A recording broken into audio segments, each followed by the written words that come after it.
McCoy's on assignment. I'm Bernie Flynn from the 6th Ward, and Sheila Vicario from the 5th Ward are going to be your hosts this evening. Any comments, suggestions from petitions from residents in attendance any items that are not on the agenda? Please state your name and spell it for me, please. Sure. I'm Joan, Joan Welch. I reside at 214 South Walnut Street, and I've been teaching at Westchester University for decades now. So I appreciate that you're here. I appreciate your service. But I'm here tonight to ask the borough to reaffirm its commitment and efforts to maintain and improve the quality of life in the borough through the green infrastructure. I'm here tonight because I need to condemn the action, specifically the removal and destruction of 3 very productive and valuable trees. The property owners are the ones who own the Burger King, the former Burger King, and I'm also very upset at the borough for their inaction to prevent this atrocity. In 2018, I received a grant to hire WCU students to create a geodatabase of the street trees in the borough. I worked with the Department of Public Works, with the Tree Commission, and with the urban forester, Michael Dunn.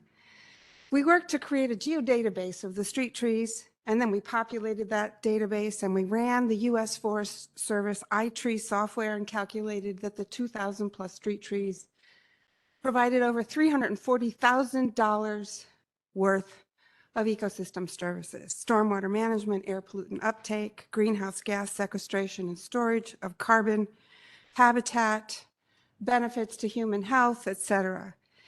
When there are healthy trees on a property and along the street, research shows the property values are on average $10,000 more than places without trees. So why was there approval to remove a healthy and magnificent sycamore tree that was planted in the early 1800s, measured over 6 feet in diameter, and the mature white pine and sweet gum trees that stabilized the slope on that corner and prevented soil erosion? This is not improving the quality of life in the borough, and this will lead to long-term economic and ecosystem services losses. We thought the new tree ordinance would protect our essential and important green infrastructure. We need to strengthen that ordinance and make sure that this does not happen again. A related concern is the focus on structural engineering efforts to manage stormwater. I worked with the National Park Service, and some of our properties were in the U.S. Army Corps of Engineers edict, and they've been practicing green infrastructure and landscape ecological approaches to managing stormwater and riparian zones since the 1980s. The data showed that putting streams in concrete channels and pruning stream tributaries with storm drains only exacerbated the flooding and water quality degradation problems. This approach is costly in the long run and creates more problems than it solves. So I'm here tonight to ask the borough to reaffirm its support for ecological approaches to managing our public and private landscapes, and particularly our riparian zones. And this is what will provide us with long-term economic and ecosystem stability and resilience. Thank you. Thank you very much for your comments. Anyone else have anything to say? If it's about the same subject, please. I would thank you as well for your service. We do appreciate it. I'm echoing Joan's thoughts. Excuse me, I need to know who you Oh, are. I'm sorry. I'm Karen Schlossberg. I serve on the Shade Tree Commission, but I'm really here as a resident. I'm concerned about the strength of our ordinance and what had happened on the Burger King property. It's heartbreaking. It causes me true tears. However, the implications to the rest of the neighborhood with the lack of the stormwater management that those trees offered us, it changes the way the neighborhood is. And I think for me to tell you about the value of green infrastructure, I feel like that's very repetitive. You've all heard of the value and the cost savings that the green infrastructure provides. We do not have the teeth in our ordinance to protect these trees, and we desperately need it. So I would ask that you all consider that. I'll have a look. Normally, there's never supposed to be a dialogue back and forth. Oh. But the fact of the matter is, I have mentioned that was an atrocity. It didn't need to happen that quickly because we're years away from development on that site because they have to go through zoning, they have to go through planning, and they have to also come through Borough Council. I think it was a knee-jerk reaction to take down that tree as well. The one thing that our Shade Tree Commission and our ordinances don't allow council or the borough to get involved on private property. We have ordinances for street trees. During our review of the tree ordinance, we did not talk about heritage trees on people's properties. We did not get that deep into going onto people's properties and tell them they couldn't take down heritage trees. I believe they were about 24 inches around or 25 inches, if I remember. But the borough, right this particular time, can't legislate anything unless they go through council again and open up the ordinance again and allow the borough to tell private citizens what they can or cannot do on their private property.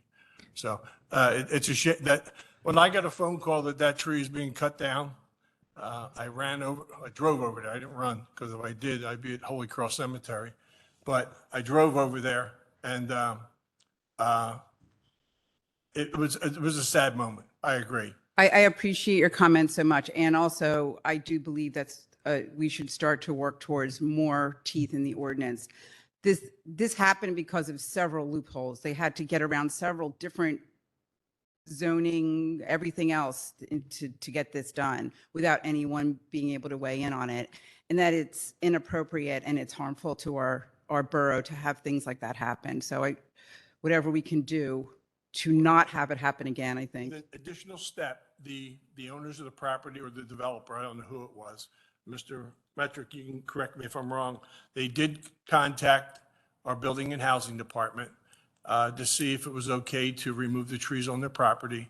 And they were told that the borough does not legislate any tree removal on private property. And that's probably why they went ahead and did what they did. I've been on Shade Tree for quite some time, and we used to see all the development plans come by us, and we don't anymore. We got to weigh in, and we were talking back and forth with the owners of the properties to negotiate what trees they would take down and what trees they would plant. This way, keeping the number of trees in the borough stable. This is not happening anymore, and I don't know where that loophole needs to be closed. I'm not familiar enough to know, but I'd like to see that closed as well. As I said to you, I think this was a knee-jerk reaction by the developer. They did ask permission to do it. They asked the borough permission to do it. And you can only legislate what's on the books. And they were told that it was okay for them to take down the trees, the gum tree on the corner, which was hollow, and also the sycamore tree, which wasn't bothering anybody at all. But so I guess the tree commission needs to bring something forward to council to talk about reopening the ordinance. I would And, agree. You got to tread very lightly when you want to legislate on private property. Thank you. Thank you. Anyone else have anything they want to discuss about? It's not on the agenda. Thank you, ladies, for your comments. I appreciate it. Ms. Vicario? Anything? Okay. Discussion items. It looks like discuss departmental monthly reports, Public Works, wastewater, Parks and Rec, traffic engineering, and borough engineer. Mr. Edwards, please. Don Edwards, Public Works Director. My monthly report describes the work that we did in the Public Works Department. I'd like to highlight the following work. We received 8 bids for annual contracts that we'll discuss further later. We wrote a letter to DEP requesting their help with the Goose Creek flooding problem. DEP acknowledged receipt of the letter. We continued collecting leaves and began preparations for snow removal. And the contract documents for the work order system were finalized, and we're preparing for a kickoff meeting. Just one thing, I would also like to recommend that we amend the ordinance for the trees. And I read what 8 other communities did, and they don't tell landowners that they can't take down the tree, but apparently they have found creative ways to discourage or persuade landowners to not take down the tree. And I do think that it's workable. It's something that the borough can and should do. And with that, I'd be happy to answer any questions. Mr. Vicario. Mhm. Thank you very much. Okay, thank you.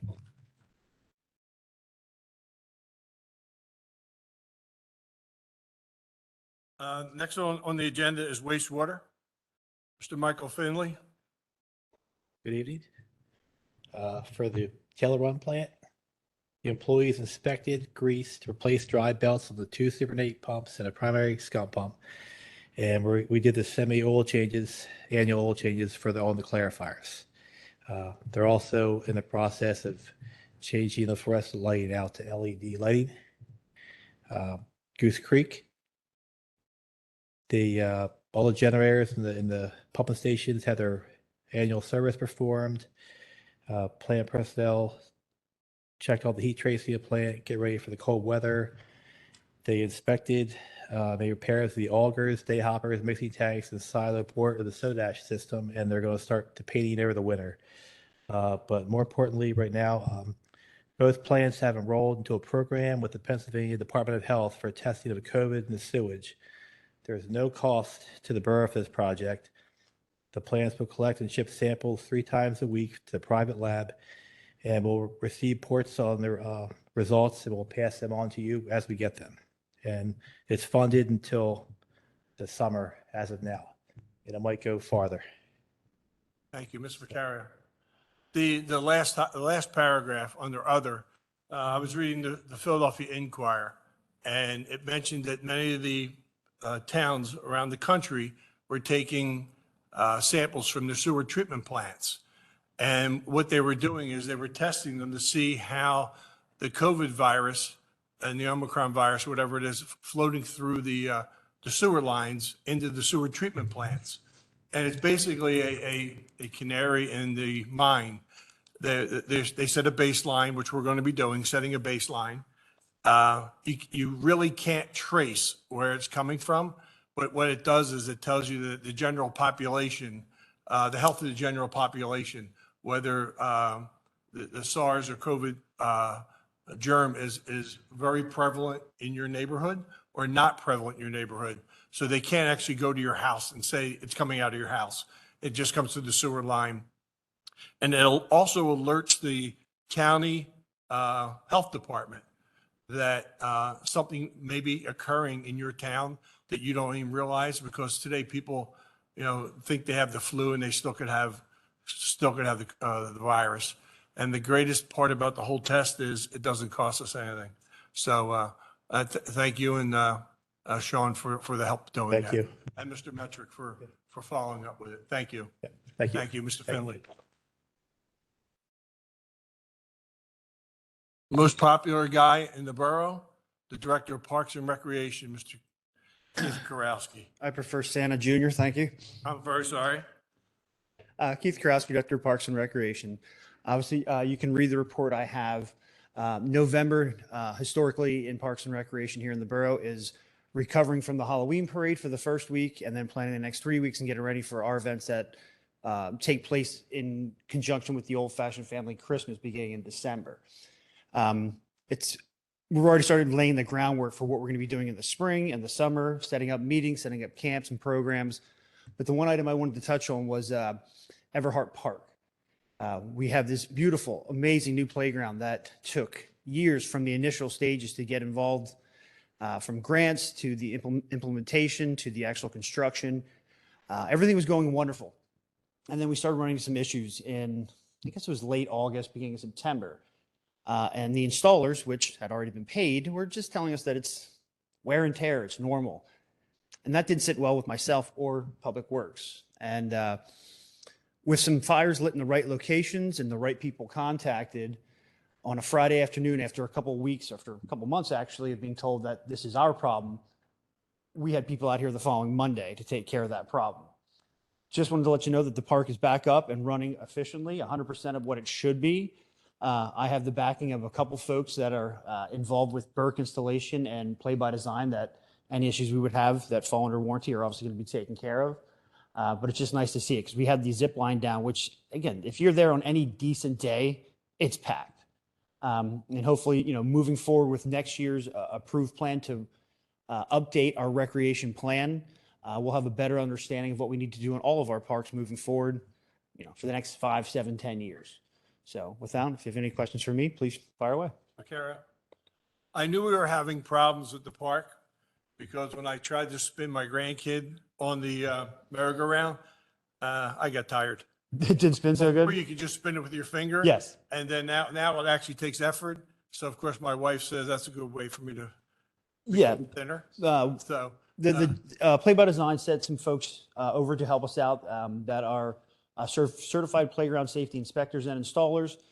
They gave us a little bit more of a tutoring on how some of these parks or how many of these parts within the park or the playground work. We've never had a zip line before. We've never had an in-ground merry-go-round like that. So these were all new to us. And I understand they're a busy company. They're based out of upstate New York. So getting people down here to help us wasn't exactly high on their priority list. But like I said, the right people were contacted. They took care of their business. The park is back and running, so we're all happy. thank you very much, Mr. Kara. Good. Thank you. You got it?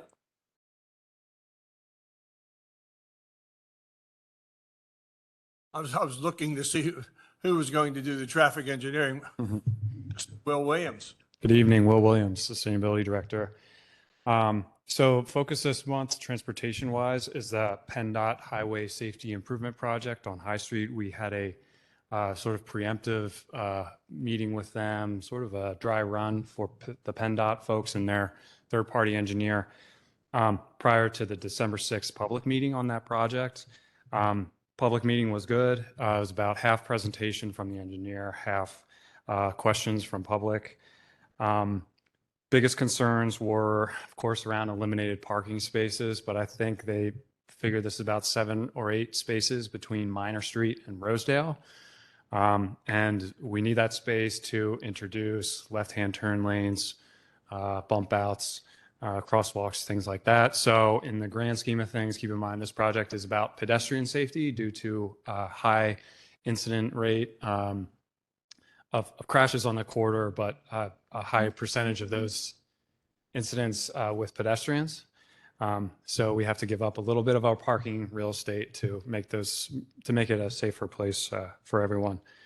Also 7-Eleven, that corner, their parking lot, if you've ever, I'm sure we've all had, especially if you're making a left on the high street from the 7-Eleven, that's a real nightmare there. So there's still some question. We need cooperation from the property owner. But those were the two things that the public really, I think, seized on and which told us that they're picking up on what the engineer was saying.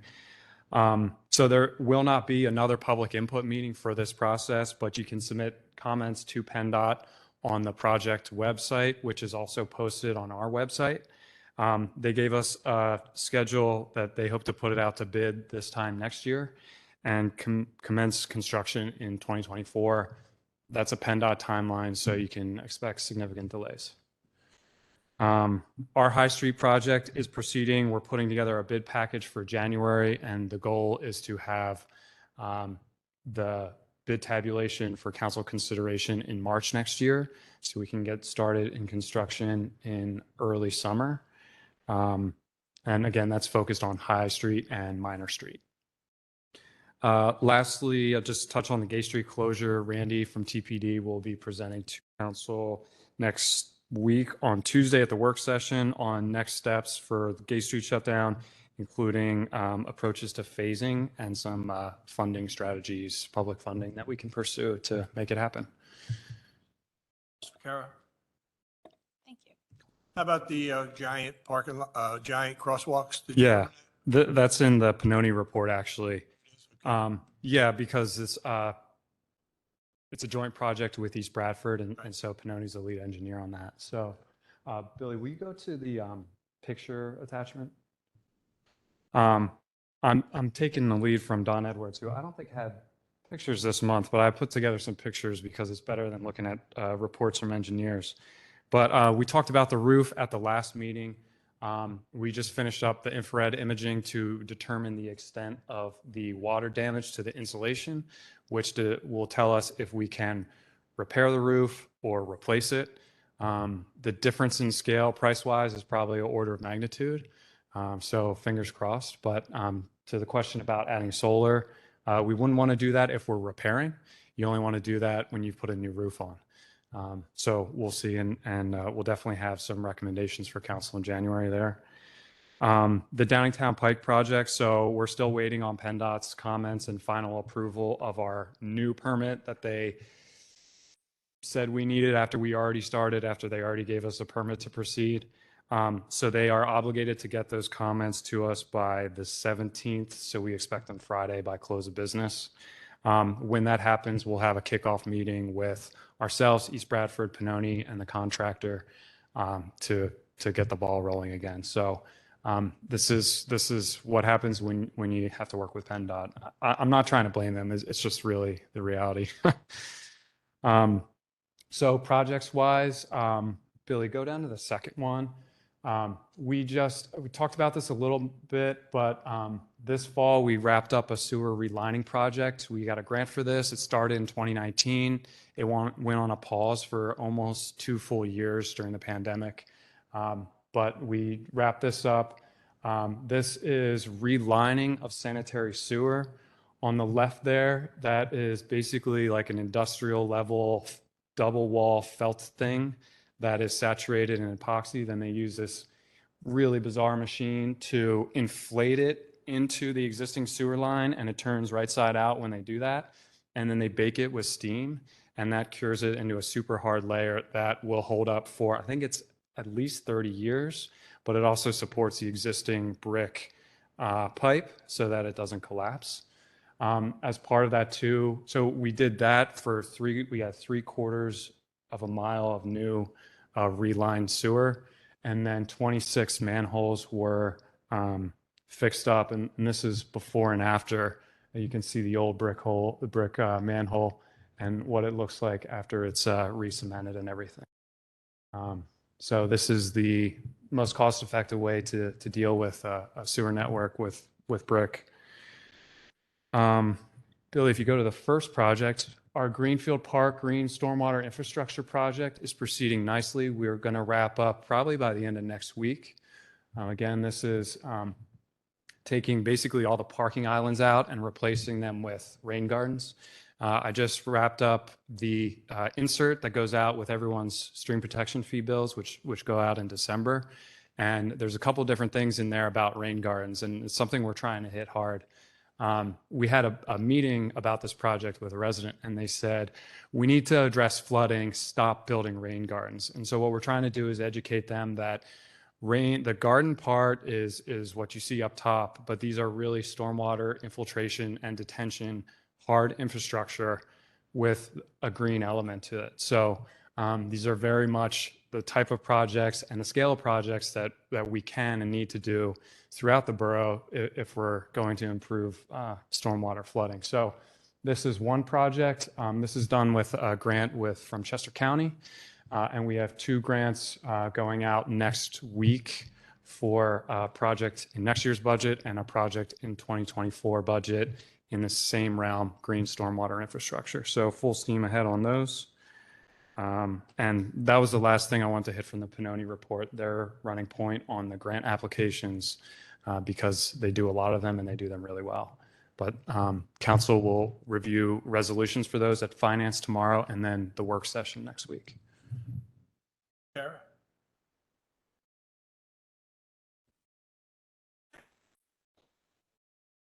Yep. All right, discuss the Goose Creek Alliance and shared funding for watershed action project. Mr. Dunn? Well, Mr. Carl, how are you? I want to give you guys a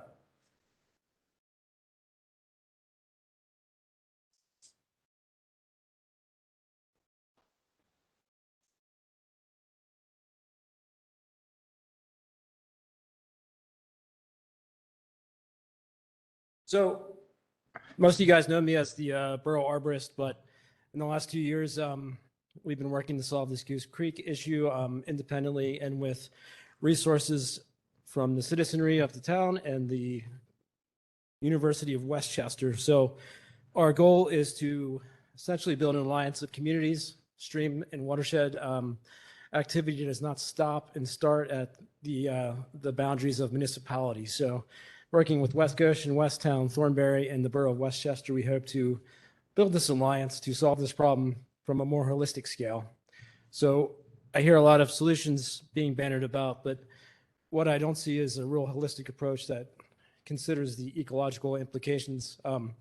Yeah, it's like 2 feet wide in some spots, but this watershed has been built on for the last 250 years, and there's opportunities that exist, maybe not within the borough, but other projects I've worked on, we've done shared PRP credit systems where places with restricted environments are able to work with their neighbors that have unrestricted environments to mutually benefit from PRP credit systems. So Dr. Fork is going to talk about some of the current conditions, and then we're going to follow up with kind of our ask for the actual watershed action plan that we are asking for at least conditional approval. We moved on to the next level at some point. So, How many different municipalities have you spoken to?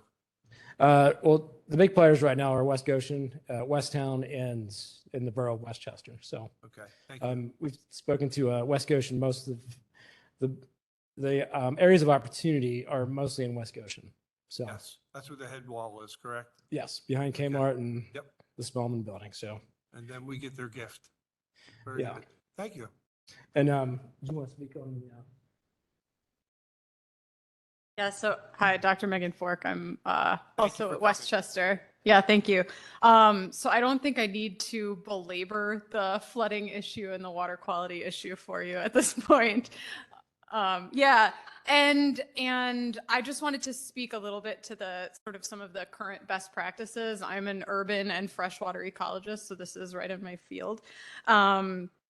And some of the ideas that I wanted to highlight are the green infrastructure that we've heard about from Dr. Welch and from Will Williams just now. What we want to do is get water infiltrating as close to the source as possible, and we're doing that with these rain gardens and with some of the incentives that are built into the stream protection fee.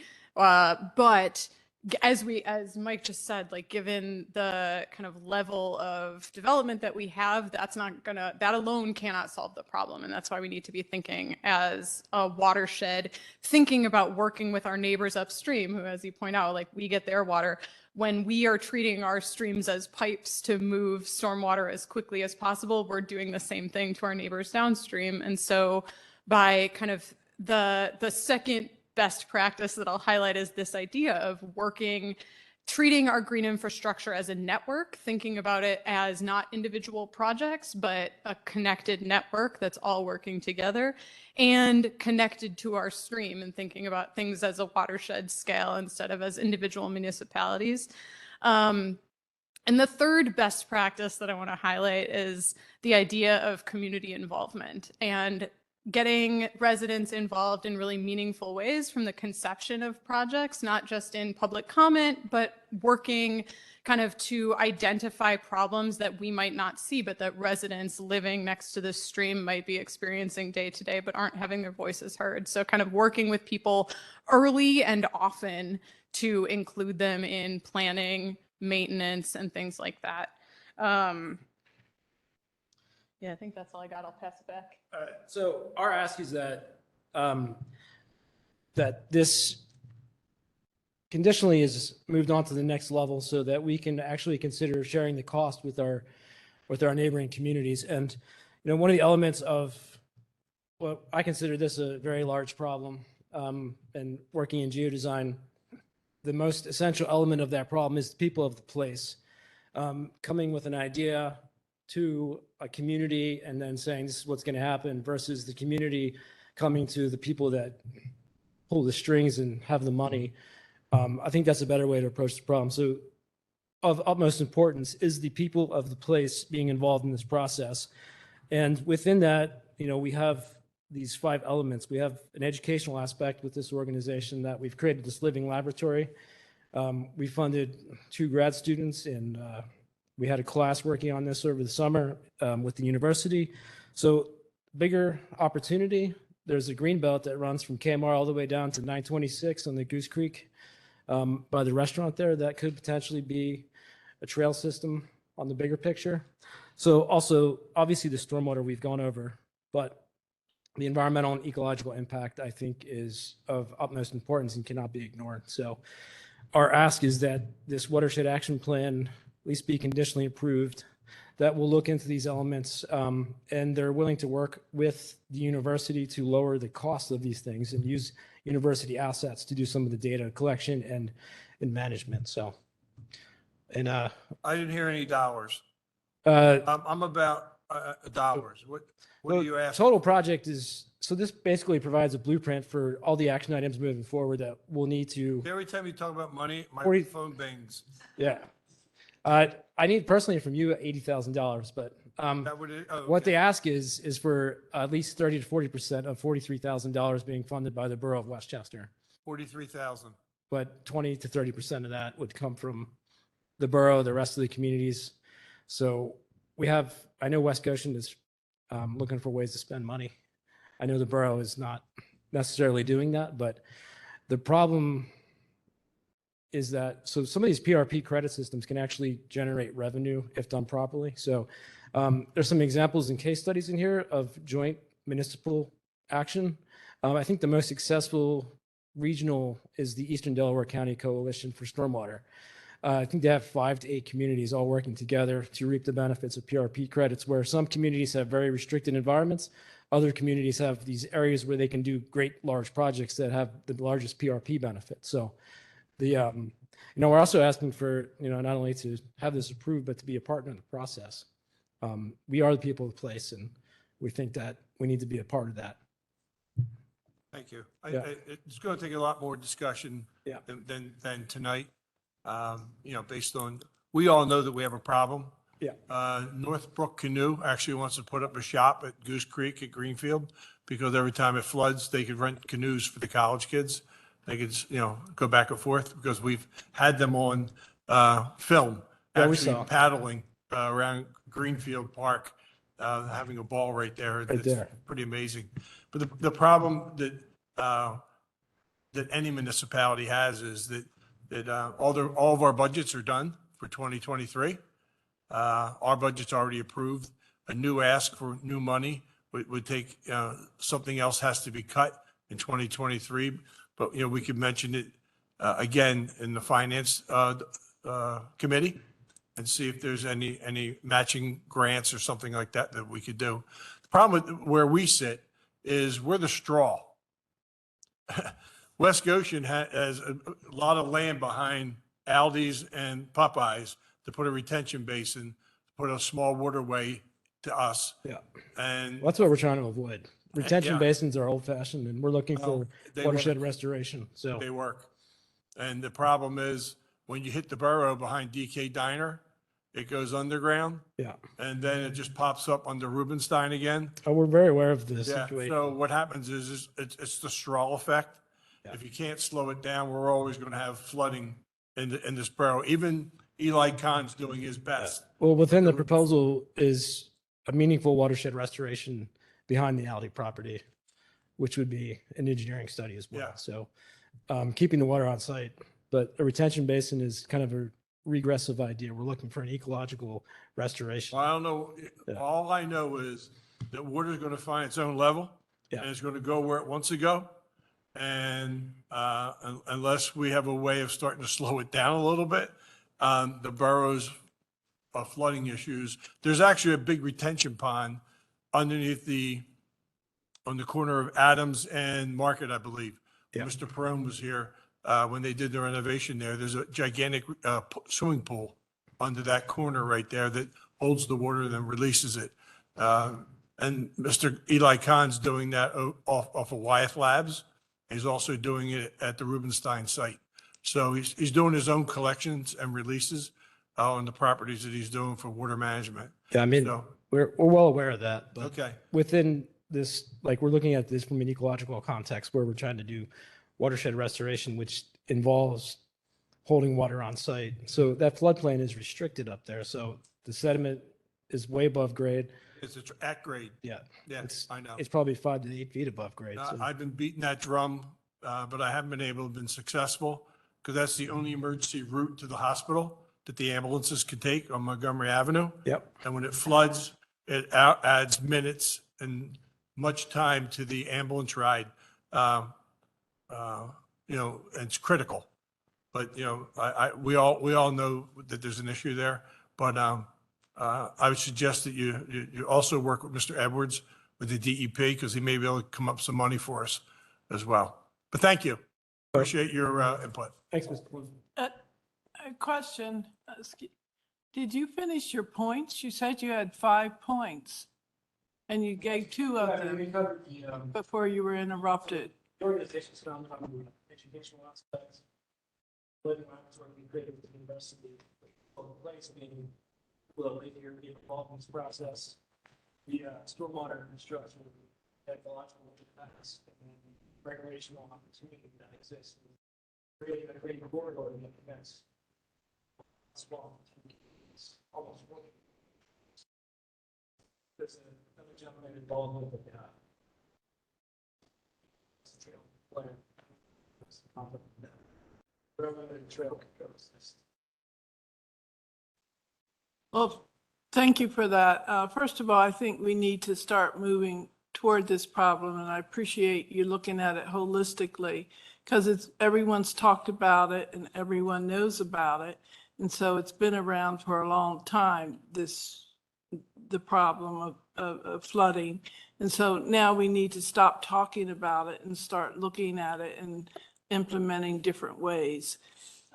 So thank you for that beginning. And, if we don't want it to cost us more money, Councilperson Flynn, I think we really need to take a look at how we can start. I know West Goshen is very eager to implement and work with Westchester because I've talked to 1 or 2 people. So they're eager to get a handle on it.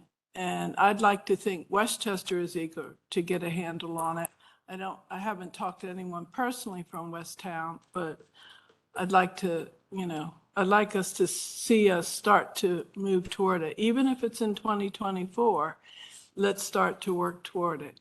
Actually, we have a tour of some of the headwaters to Freedom Township down here. And they're very eager. Yeah. Really good timelines.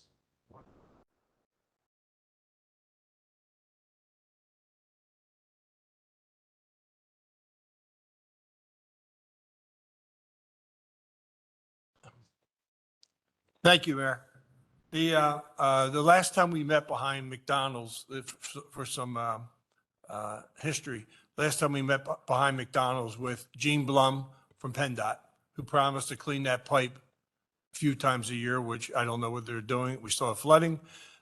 We met with Senator Carolyn Comita, State Representative Diane Herron, Representative Sappi, and a bunch of other people from West Goshen and the borough were there. And the borough and West Goshen were supposed to work jointly to send a bill or a request for funding for seed money to do a study on what to do. And you guys have already pretty much done the study, just how to implement it, I guess. But that never took place. But to the mayor's point, maybe looking forward in 2023, moving into 2024, we could probably come up with hopefully some money and some cooperation between the two. Thank you. Can I ask a Thank you, question? Mayor. Yeah. Sorry. I just want to know what has been done on the county level. You touched on it briefly, but I just want to know what you have seen happening on county level stuff. I mean, the county's very aware of the problem. But so as I see these things, I work a lot in the Chesapeake Bay watershed. You can ask for like $2 million and they give it to you like in a bag with money signs on it. It doesn't happen here because you have to like one of the reasons we're looking at this combined effort is because the opportunity for grant funding is enormous when you combine multiple assets together. So it's one of the reasons we've been successfully awarded some educational grants already in pretty rapid order. So the county, my personal opinion is that the Brandywine River system is of higher importance to certain people. So if you look at where the outflow is, you follow the money. Do you know where Goose Creek goes? Where does Goose Creek go? It goes to Chester. So the CRC is a chronically underfunded watershed organization. They, they don't have the same level of funding, but what we've seen is that these joint efforts, we can kind of put these pieces together to build the funding that's necessary. So the $43,000 is the tip of the spear. That's laying the groundwork for what actually needs to happen, which are going to be multi-million-dollar floodplain restoration projects. And there are ways to do this that they can almost be self-funded through years of PRP credit reduction. So it's not impossible. But we've identified multiple areas of opportunity, but none of them are in Westchester. So the rain gardens are part of that process, but it's not going to fix the flooding. It needs to be a multifaceted effort. So Okay, Yeah. I would like to see more effort on the county level. Yeah. I want to do whatever I can do here, but I feel very small in a very large scale situation. And I just please keep coming back, please asking, direct questions and telling me what needs to happen so that we can push things forward. yeah, I mean, the county is definitely aware of the issue. As far as, we're always looking for, I know government entities are always looking for public-private partnerships, and I think this is an opportunity. I mean, we didn't call this the Friends of Goose Creek, which was the initial idea. I thought the alliance, the idea of building bridges in communities of all across the board, and I work on a lot of municipal sector work, and we see an inability to cooperate at times with neighboring townships.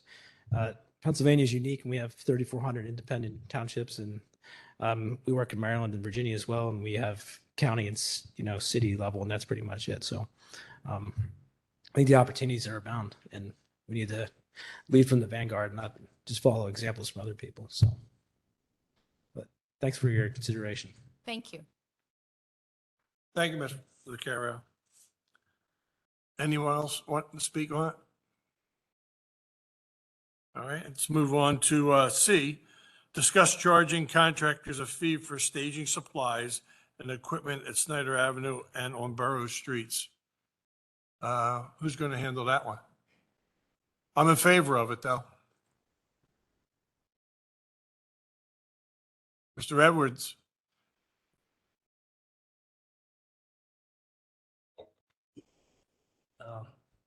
I can't even remember putting this on the agenda or asking for it to be put on the agenda, but I can speak to it. We have accommodated contractors by giving them room, and we've done it for free, where if they had to purchase some vacant or rent some vacant land, they would have to pay for it. So the thought is that, that we should be compensated for renting property for their staging area, for their projects.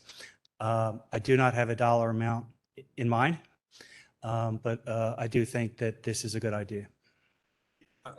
To that point, with the infrastructure work being done in the borough, which I don't know the answer to this question, maybe you know, they're doing the gas lines on South New Street, and they've been there now about a month. Are those contractors, even though we have the parking meters bagged and no parking, are they paying for the parking meters that they're at? I don't know the You answer. know, to Ramsey that. knows the answer to that question. I didn't even look at her. Okay. This is a Pico contractor. If it's subcontract. Yes. Then we're charging subcontract, not charging Pico. Okay, very good. Thank you. Okay. And feel free to come back to finance with a dollar amount, a storage fee or whatever, and I'll be more than happy to support it. Got it. Thank you. Thank You might as you. well stay there. I guess everything else is you. Oh, we're up? Yeah. Okay. The action items for tonight are approved for 2023 street and traffic materials bids, contract emergency rain garden, shade trees. You were busy. Traffic signals, shade tree, custodial services. Would you like to go through one by one or? Well, yeah, it'd be a good idea. That way there are people that are home or at home or watching YouTube, they could actually see what we're actually doing. Okay. The highlights of each one of them, because I know you vetted everybody. Street and traffic signs? Yeah.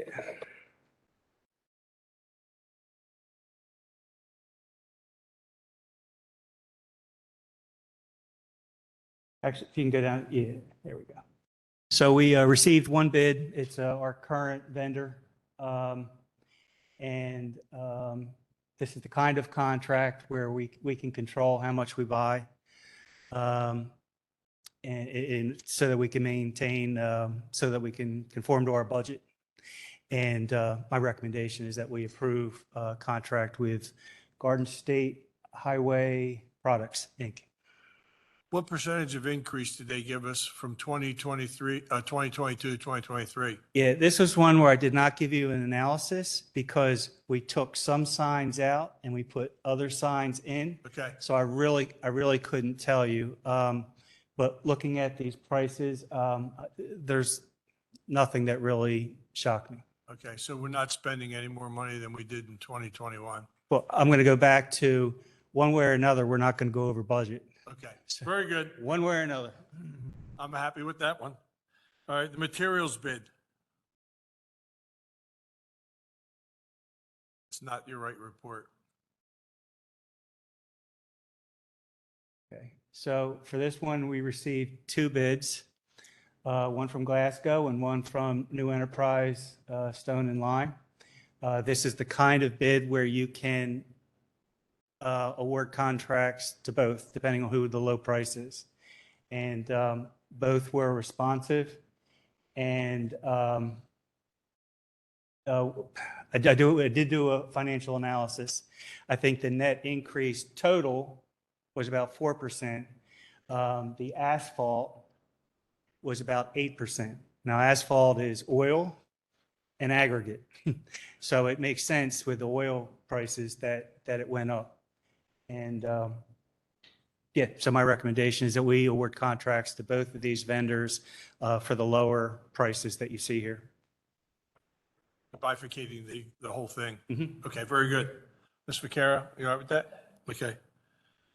Contract emergency service bid. Okay.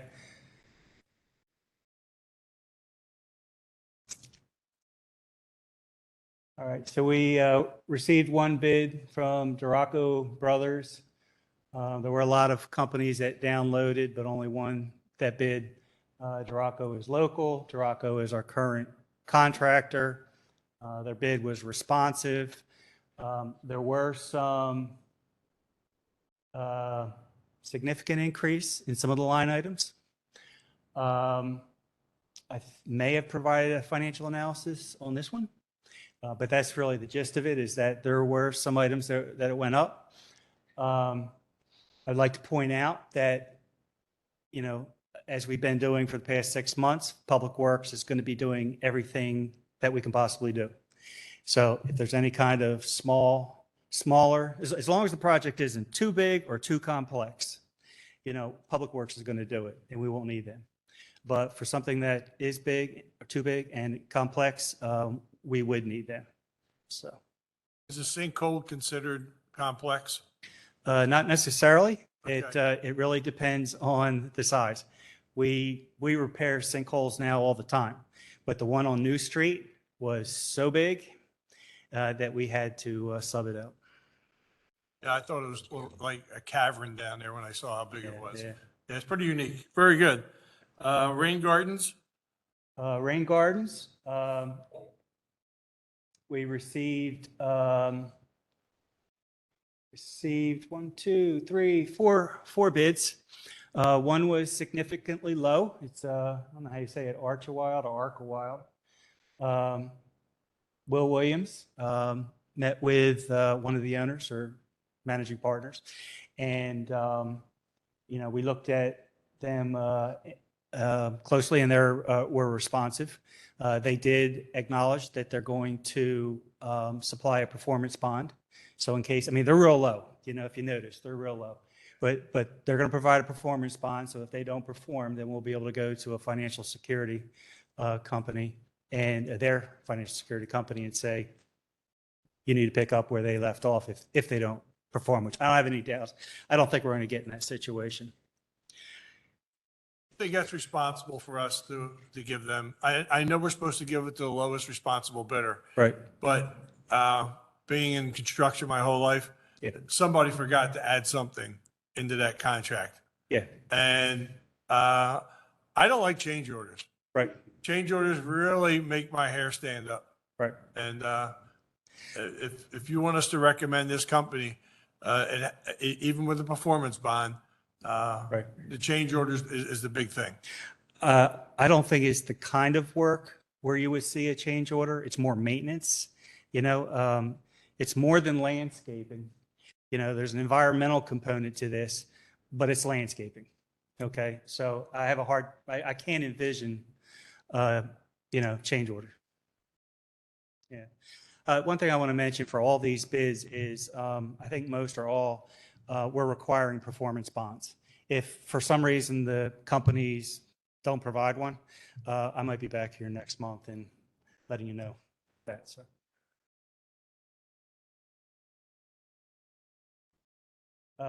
Okay, shade tree planting, same contractor. Actually, the low two were very competitive. They're very close together. And for both furnishing and installing trees, this is a case where we'll use them as needed, where needed. And my recommendation is that we award a contract to Arca Wild. Are we still normally every year we buy 200 trees to be installed? Does that fall into this category? This is that. The only difference is that I changed the wording so that we would buy up to 200 trees. Okay, and the company that did it last year, was it the All Seasons? I believe that's true. Okay, because they did an outstanding job. Yeah. By making sure that they put stakes on every tree. Yeah. And tie every tree. Is that in the specifications for Archie Wild to do? Yeah, for all of these specifications, I used the vast majority of what we did last year. This bid is a little different. Last year, trees were separate from this. In this bid, it's both, buying the trees and planting them. So it's both.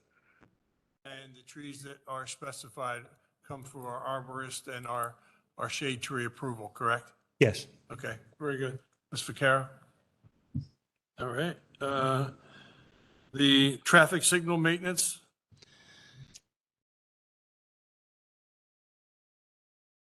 Okay. Yeah, so we received two bids, one from Signal Service and one from Higgins. This is not the kind of bid where you can split it between the two companies. You have to bundle it so that you have one contractor doing the work. When I looked at the prices, Signal Service is, I think it provides, is better financially for the borough. They are our current contractor. They have done a good job. And my recommendation is that we award a contract to them.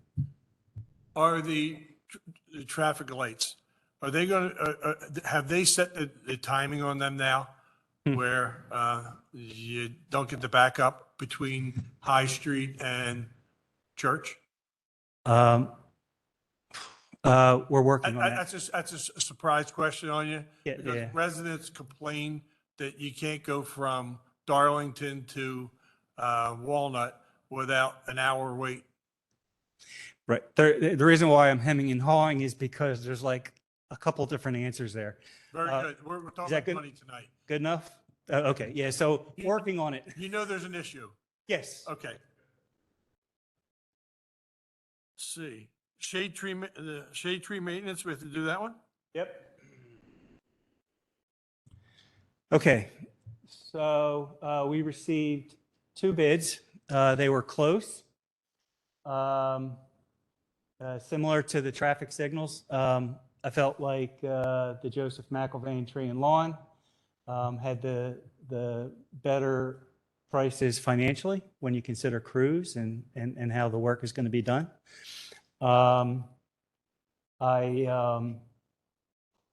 checked a couple references. They were raving about their work. I think it was Radnor and Doylestown. I know that the arborist has concerns, and he wrote a report, which it was included in the information. I gave you more information to try to present a balanced look at this right here. What I have to tell you is that when it comes to public bids, the bar is set real high. If you don't award to the lowest responsive bidder, then you're opening yourself up for a challenge.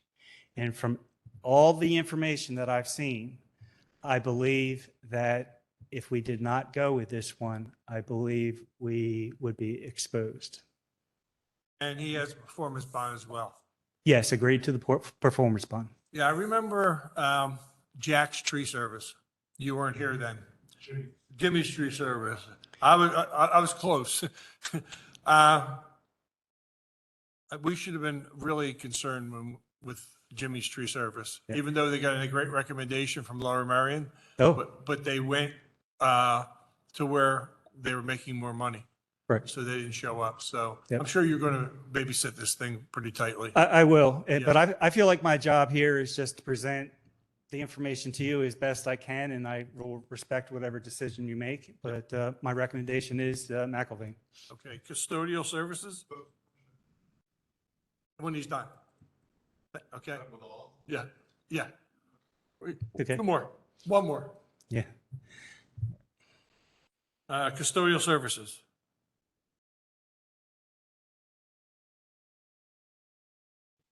All right. So 1, 2, 3, 4, 5. We received 5 bids. Received a number of bids for this year. And the one with the lowest price didn't read the specs properly, and they gave us a monthly price instead of an annual price. I think that makes them non-responsive. I don't think that's something we can overlook. The next one was Golden, and I gave you references. I think 4 out of 5 responded, and the 4 that did respond, it was good. Yeah, so our recommendation is Golden.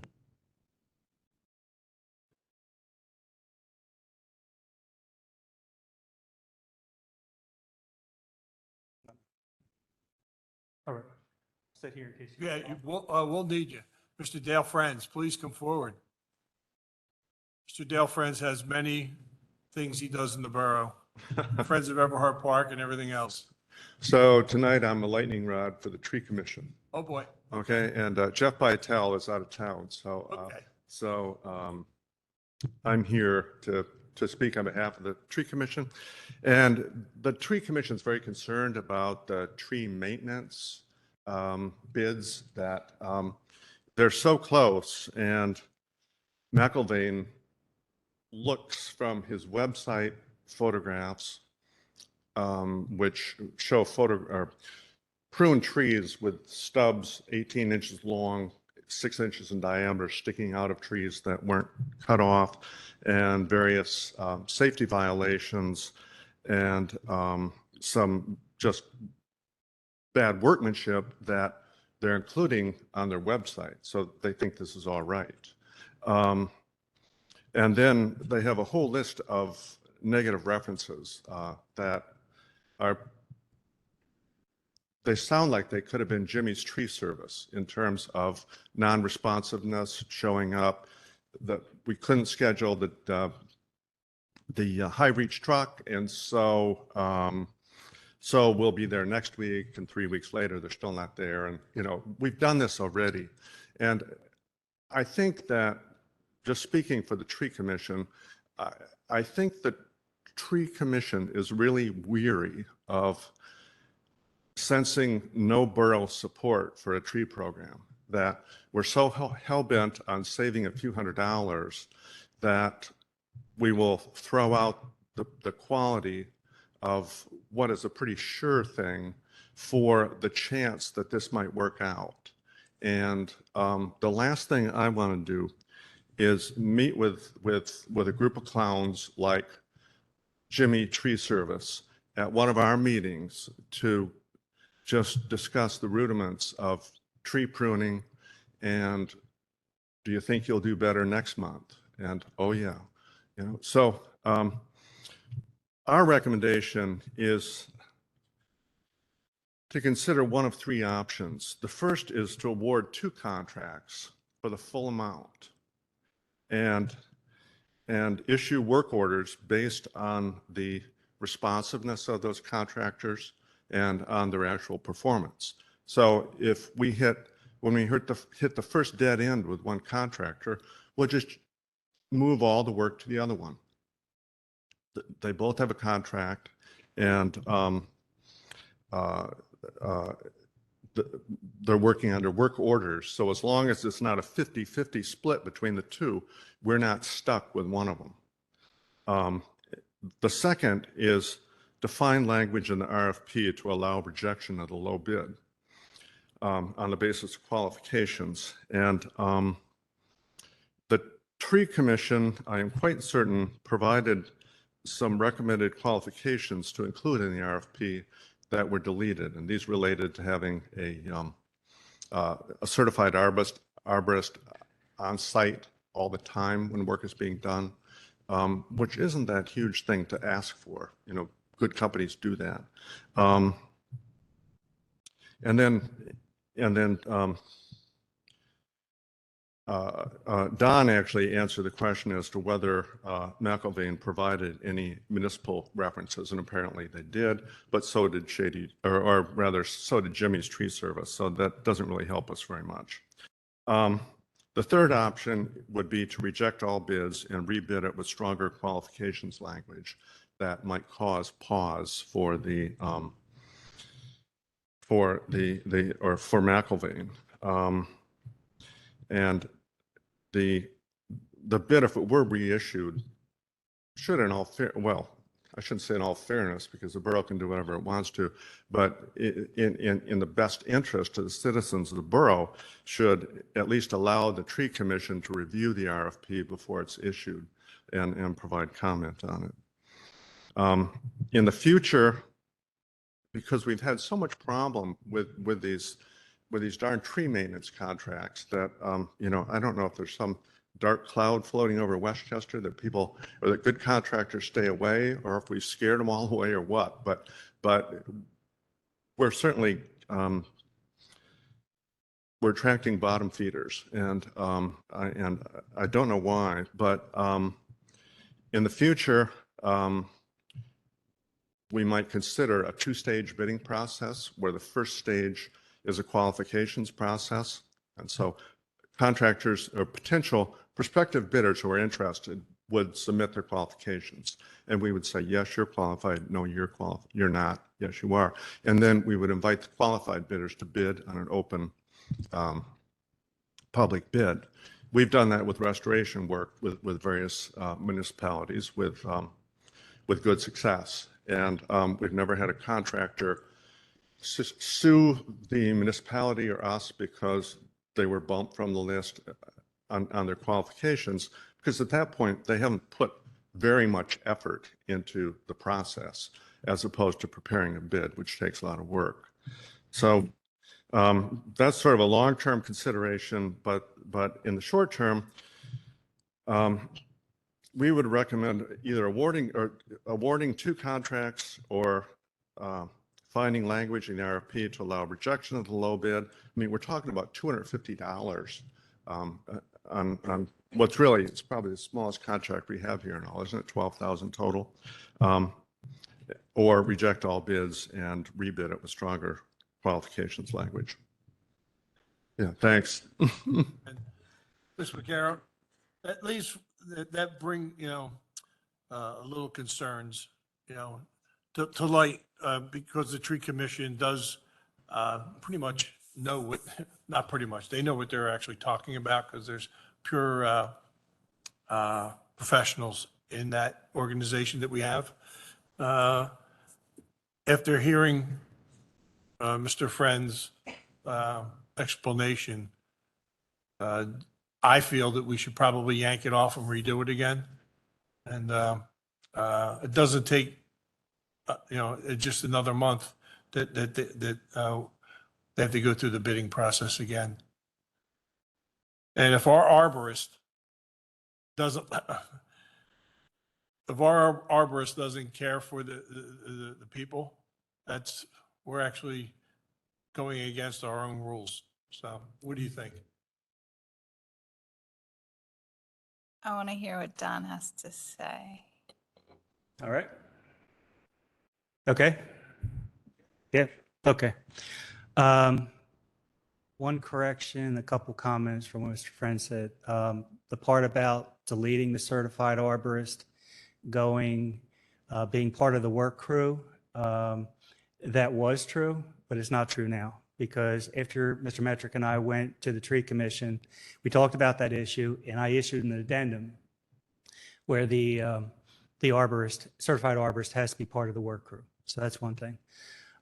Second thing, as far as awarding 2 contracts, that actually sounds good to me. I don't know about the legalities. I think you probably would have to talk to somebody about that. But that actually sounds like a good idea, especially like a 1 and a, standby. As far as getting qualifications and then getting a price proposal second, that's the process that we use for professional services. Engineers, architects, what have you. You get the qualifications, and then after that, you shortlist, then you get the prices, then you make a decision. I don't think that works with public bidding, okay? And then finally, my brother-in-law owns a successful tree service company in Montgomery County. And I know quite a bit about tree service companies, and I know they have problems finding good people. So I understand how the tree commission feels like vulnerable to bad service. I'm not sure that rebidding is going to solve that problem. When Mr. Metrick and I met with the tree commission, we put the arborist back into the bid because that was going to help with quality control. Okay. But we also recognize that there are still needs. We still have to do some things to actually get to the point where we want. And I'm still not sure that we're going to get what we want because low price wins. And this nature of this business is you got some rough companies. The company that's doing our work now, are we satisfied with them? For the most part, yeah. Begins with an E, doesn't it? Exit or Elite. what is it? Elite. Elite, okay. Yeah. Did they bid? No. And matter of fact, that Don Anderson called them, say, why didn't you bid? And the guy said, we just can't find people, And that goes to what I was just saying. Yeah. They have a hard time. Right.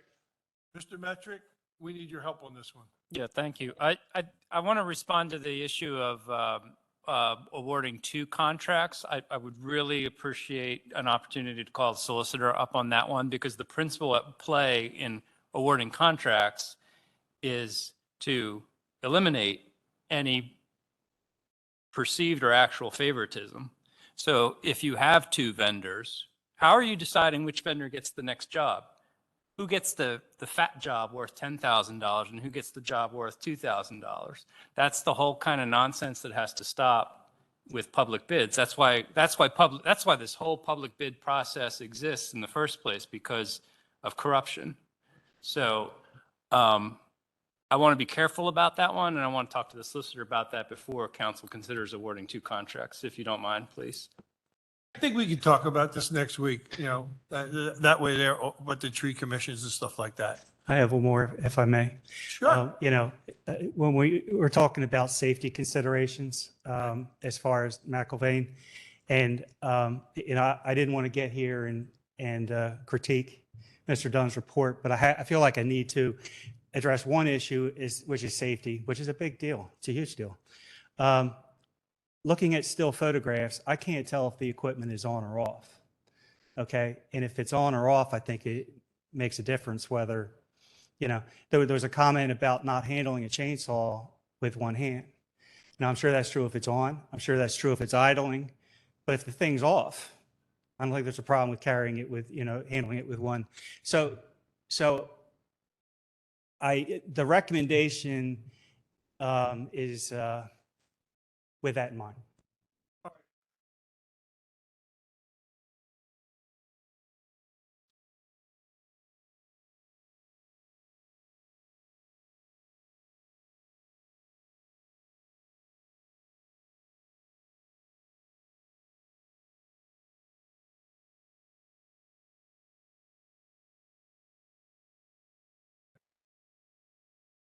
All right, if I'm understanding you correctly, the committee recommends bids A through H, but not G. So there won't be a recommendation from the committee on G. Got it.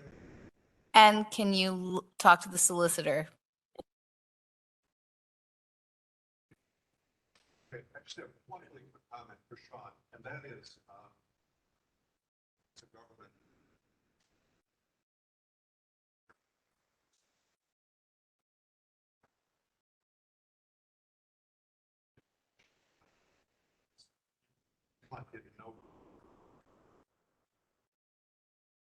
Thank you.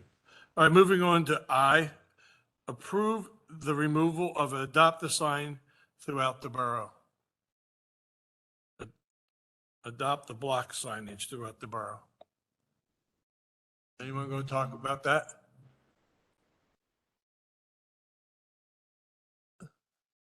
I've seen them around because some of the sororities and fraternities were supposed to adopt block. I think we've got a couple things popped up on our agenda this time, and we don't know who put them on the agenda.